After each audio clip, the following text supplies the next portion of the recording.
Per tant, nosaltres el nostre objectiu és assolir el major suport possible, aconseguir el major nombre de regidors possible, perquè entenem que a dia d'avui l'únic canvi real perquè l'Ajuntament de Sant Sadurní i les seves polítiques facin un gir és la CUP, vull dir, és el que et deia abans, no? Nosaltres al llarg de no aquests només 4 anys, sinó al llarg d'aquests 8 anys que portem a l'Ajuntament, hem posat sobre la taula molts temes de sobirania energètica, temes d'habitatge, temes de fiscalitat, però al final, clar, al final el poder no el tens tu, el govern és el que és, llavors hi ha vegades que sí que pots una mica obrir una escletxa i sí que aconseguir alguna cosa, però realment el canvi no arriba. Per tant, nosaltres el nostre objectiu és aconseguir el major suport possible per poder fer aquest tomb, no? Aquest canvi de polítiques.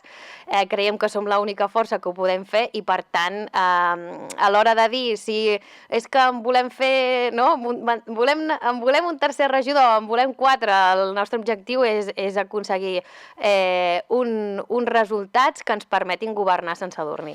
Tema cultura, doncs ja... Vull dir, és un tema que va sortir fa 4 anys a la campanya electoral i han passat 4 anys i encara estem al mateix punt, vull dir, no ens hem mogut. Per tant, aquí calen fer moltes coses. Per tant, replicar aquest model ja no ens serveix, ja ha d'haver un canvi. Nosaltres, des que vam entrar a l'Ajuntament, estem demanant un pla d'equipaments, és a dir, fer una diagnosi, no?, a nivell municipal i conèixer quines són les necessitats, ordenar-les una mica, quines són les prioritàries, les menys prioritàries, per tal que tinguem un full de ruta, no?, que ens pugui marcar els propers anys, de futur proper mitjà, no? I a partir d'aquí, doncs, anar treballant sobre aquests equipaments. El que sí que és clar, per exemple, el tema de la cultura és un dels que... L'alarma d'emergència ja fa molt de temps que està sonant amb aquest tema. Vull dir, no pot ser que un municipi de gairebé 13.000 habitants no tingui un equipament cultural per poder desenvolupar activitats, no? És campanya electoral i al cap i a la fi, doncs, ni has de invertir més temps a l'hora de comunicar allò que vols fer, però nosaltres no enganyem a ningú ni sorprendrem a ningú ara proposant coses que sobtin i la gent pugui pensar, i aquesta gent ara què ens està dient? Vull dir, el que estem dient i el que direm en campanya, doncs és tots els temes que tu comentaves, perquè des del nostre punt de vista són els temes que cal treballar.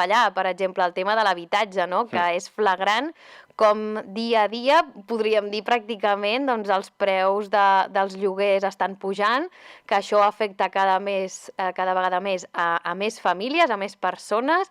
Pràcticament podríem dir, segons les estadístiques de Catalunya, doncs més del 30% de la població destina més del 50% en pagar lloguers o hipoteques, per tant això és una aberració. Molt bé, s'aproven molts pactes, no?, aquest pacte d'alcaldia per l'energia i el clima, o aquest document que va presentar el Consell Consultiu de Medi Ambient per fer front, no?, amb diverses mesures al canvi climàtic, però clar, al final és el que comentàvem amb el tema també de l'habitatge. S'acaben aprovant documents i pactes al plenari, però després no hi fem res. Vull dir, nosaltres en aquest mandat hem insistit molt amb el tema de les comunitats energètiques locals, és a dir, doncs crear una comunitat, no?, instal·lar plaques fotovoltaiques en algun dels llocs de Sant Sadurní que es consideri per les seves característiques, doncs que és l'idoni, no?, que l'Ajuntament sigui un paper actiu, però que persones a nivell personal, no?,